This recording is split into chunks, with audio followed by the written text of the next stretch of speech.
नमस्कार दोस्तों, आप सभी का बहुत स्वागत है हमारे YouTube चैनल में।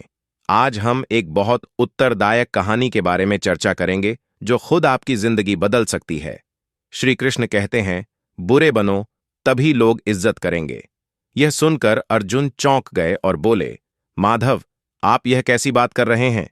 बुरे बनो तभी लोग इज्जत करेंगे, यह कैसी बात हुई? श्री कृष्ण ने कहा, यह सही है जो इस बात को नहीं समझ पाते। वे पूरी उम्र यह समझते रहते हैं कि लोग उनकी इज्जत करें, लेकिन हकीकत यह है कि तुम्हें अपनी इज्जत के लिए खुद को बनाना पड़ेगा। इज्जत मांगी नहीं कमाई जाती है। जैसे तुम कहोगे मुझे इज्जत करो, मेरी इज्जत करो, कोई तुम्हें नहीं मिलेगा। तुम्हें अपने कर्मों से यह अपनी कमानी पड़ेगी। अर्जुन अपने गुरु श्री कृष्ण के पास आए और बोले, गुरुदेव, मैं देखता हूं कि कुछ लोग बड़े कठोर स्वभाव के होते हैं, फिर भी लोग उनकी इज्जत करते हैं, जबकि कुछ लोग अत्यधिक विनम्र होते हैं, फिर भी उन्हें कोई सम्मान नहीं मिलता। ऐसा क्यों? क्या विनम्रता का कोई मूल्य नहीं है? श्री कृष्ण ने मुस्कुराते हुए कहा, पार्थ, यही तो संसार का नियम है। जो व्यक्ति अपनी सीमाओं का ध्यान नहीं रखते और अपने आत्मसम्मान की रक्षा नहीं करते, उन्हें समाज में सम्मान नहीं मिलता। आओ, मैं तुम्हें एक कहानी सुनाता हूं जो इस सत्य को स्पष्ट कर देगी। बहुत समय पहले की बात है। एक घने जंगल में एक महात्मा रहा करते थे। वे अत्यंत शांत और दयालु थे। उनका आश्रम जंगल के किनारे स्थित था, जहां कई शिष्य शिक्षा ग्रहण करने आया करते थे। वे अपने ज्ञान और सद्गुणों के लिए प्रसिद्ध थे। उनके आश्रम के पास ही एक विशाल और जहरीला सांप भी रहता था। वह सांप बहुत ही खतरनाक था। उसके विष की एक बूंद ही किसी को भी मार सकती थी। वह जंगल के लोगों और आश्रम के शिष्यों को देखकर फुफकारता और कई बार उन्हें डसने का प्रयास करता। इस कारण सभी लोग उससे डरते थे और उसकी जगह का सम्मान करते थे। एक दिन महात्मा ने उस सांप को देखा और उससे कहा, वत्स, तुम अनावश्यक रूप से लोगों को डराते हो और उन्हें हानि पहुंचाते हो। यह उचित नहीं है। हिंसा किसी समस्या का समाधान नहीं है। यदि तुम दूसरों को नुकसान पहुंचाओगे तो अंततः तुम्हारा ही नुकसान होगा। इसीलिए मैं तुम्हें श्राप देता हूं कि यदि तुमने आज के बाद किसी को डसा तो तुम्हारी मृत्यु निश्चित हो जाएगी। महात्मा की बात सुनकर सांप डर गया। वह अब किसी को डसता नहीं था। धीरे धीरे यह खबर पूरे गांव और जंगल में फैल गई कि सांप अब जहरीला नहीं रहा और वह किसी को नुकसान नहीं पहुंचाएगा। धीरे धीरे लोगों का उससे डर समाप्त हो गया। अब बच्चे उसके पास जाने लगे, उसे छेड़ने लगे, उसे पत्थर मारने लगे, उसकी पूंछ पकड़कर घसीटने लगे। कोई उसकी पूंछ पर पैर रख देता तो कोई उसे उठाकर इधर उधर फेंक देता। पहले जो सांप जंगल में सबसे अधिक खतरनाक माना जाता था, अब वह मजाक का पात्र बन चुका था। कुछ ही दिनों में उसकी दशा अत्यंत दयनीय हो गई।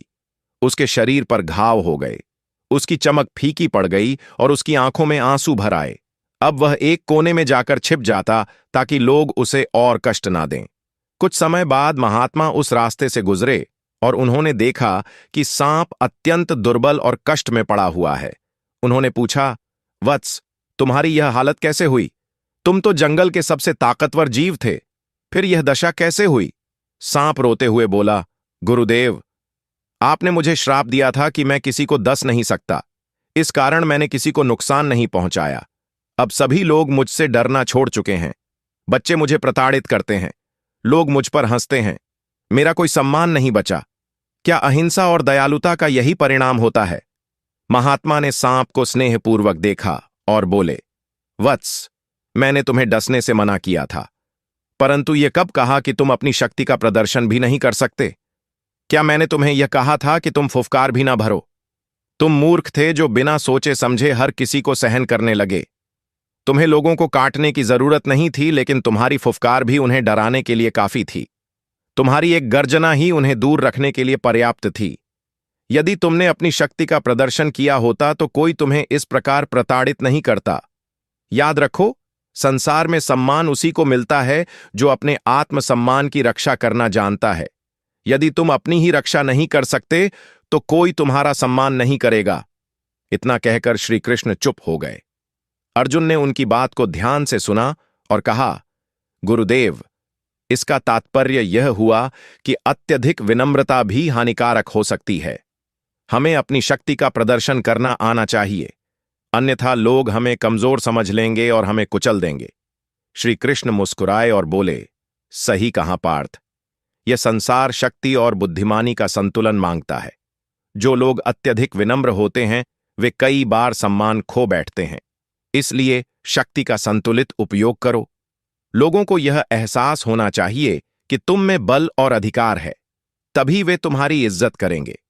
आज हम श्री कृष्ण के बताए 3 सबसे महत्वपूर्ण नियमों की बात करेंगे जो जीवन में सम्मान पाने के लिए अनिवार्य हैं। इन नियमों को यदि सही तरीके से अपनाया जाए तो व्यक्ति समाज में एक प्रतिष्ठित और सम्माननीय स्थान प्राप्त कर सकता है। नियम 1, जितना जरूरत हो उतना ही बोलो। श्री कृष्ण कहते थे, मौन से बड़ा कोई आभूषण नहीं। जो व्यक्ति कम बोलता है उसकी बातें अधिक असरदार होती हैं। लेकिन कुछ लोग हर समय बोलते रहते हैं। वे हर विषय पर अपनी राय देने लगते हैं, चाहे उनसे पूछा जाए या नहीं। अगर आप हर समय बोलते रहेंगे तो आपकी बातों का कोई मूल्य नहीं रहेगा। लोग आपको गंभीरता से नहीं लेंगे। कई बार ज्यादा बोलने वाले लोग यह समझने लगते हैं कि वे बहुत चतुर हैं, लेकिन असल में यह उनकी सबसे बड़ी मूर्खता होती है। बिना सोचे समझे बोलना, बिना मांगे सलाह देना और हर विषय में अपनी राय देना, यह सभी आदतें आपकी इज्जत को धीरे धीरे कम कर देती हैं। जिस तरह गहरी नदी हमेशा शांत बहती है और उथला पानी शोर मचाता है, उसी तरह बुद्धिमान व्यक्ति कम बोलता है और उसकी बातें वजनदार होती हैं। जब तक आवश्यक ना हो तब तक चुप रहें। दूसरों को पहले सुनें, फिर सोच समझकर जवाब दें। अपनी राय केवल तब दें जब कोई आपसे पूछे।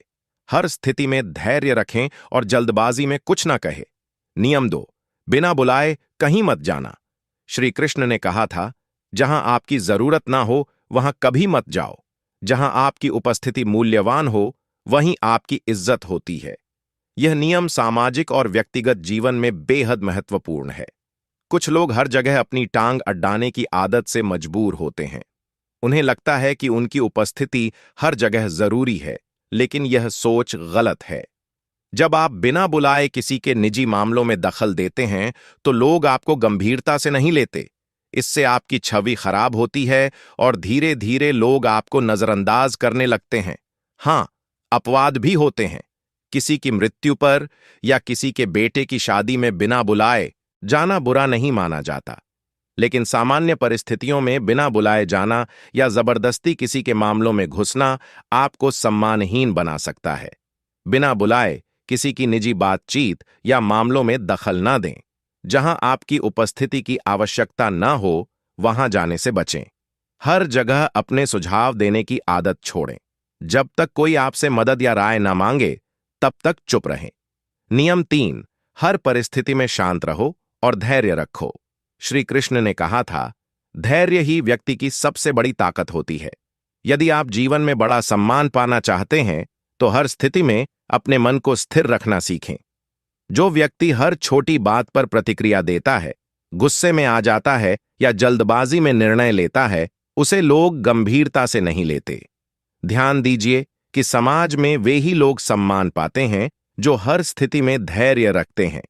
यदि आप छोटी छोटी बातों पर प्रतिक्रिया देंगे, गुस्सा दिखाएंगे या बिना सोचे समझे कार्य करेंगे तो लोग आपकी इज्जत कम करने लगेंगे। शांत रहने का यह मतलब नहीं कि आप कमजोर हैं, बल्कि यह दर्शाता है कि आप समझदार और संतुलित हैं। जो व्यक्ति बिना वजह चिल्लाता है, लड़ता झगड़ता है या जल्दी प्रतिक्रिया देता है, वह कभी भी लंबे समय तक सम्मान प्राप्त नहीं कर सकता। इसलिए जब तक आवश्यक ना हो तब तक चुप रहना और धैर्य रखना सीखें। हर परिस्थिति में खुद को शांत रखने की आदत डालें। बेवजह प्रतिक्रिया देने से बचें। जब तक सही समय ना आए तब तक जवाब देने से बचें। ज्यादा बोलने और अनावश्यक बहस करने से बचें। इन 3 नियमों को अपनाने वाला व्यक्ति समाज में न केवल इज्जतदार बनता है, बल्कि वह अपने आत्मसम्मान को भी बनाए रखता है। इज्जत कोई ऐसी चीज नहीं है जो किसी से मांग कर ली जाए। यह एक ऐसी चीज है जिसे आपके आचरण और व्यवहार से कमाया जाता है। अगर आप इन नियमों को अपने जीवन में अपना लेते हैं तो न केवल आपकी इज्जत बढ़ेगी, बल्कि लोग आपको एक बुद्धिमान और गंभीर व्यक्ति के रूप में देखेंगे। जीवन में सम्मान और सफलता प्राप्त करने के लिए इन श्री कृष्ण की नीतियों को हमेशा याद रखें। जितना जरूरी हो उतना ही बोलें। ज्यादा बोलना और बिना मांगे सलाह देना मूर्खता की निशानी है। बिना बुलाए कहीं मत जाएं। जहां आपकी जरूरत ना हो वहां जाने से आपका सम्मान कम हो जाता है। हर परिस्थिति में शांत रहें और धैर्य रखें। जल्दबाजी में प्रतिक्रिया देना आपकी छवि को नुकसान पहुंचा सकता है। याद रखें, इज्जत मांगने से नहीं कमाने से मिलती है। दोस्तों, इस वीडियो में बस इतना ही। मैं आशा करता हूं कि आपको इस वीडियो से बहुत कुछ जानने को मिला होगा। वीडियो को लाइक और शेयर करके कमेंट में जय श्री राधे कृष्ण लिखना ना भूलें। और ऐसे ही ज्ञानवर्धक और प्रेरणादायक वीडियो पाने के लिए हमारे चैनल को सब्सक्राइब करके घंटी जरूर बजा दें। भगवान श्री कृष्ण आपको हमेशा प्रसन्न रखें। जय श्री राधे कृष्णा।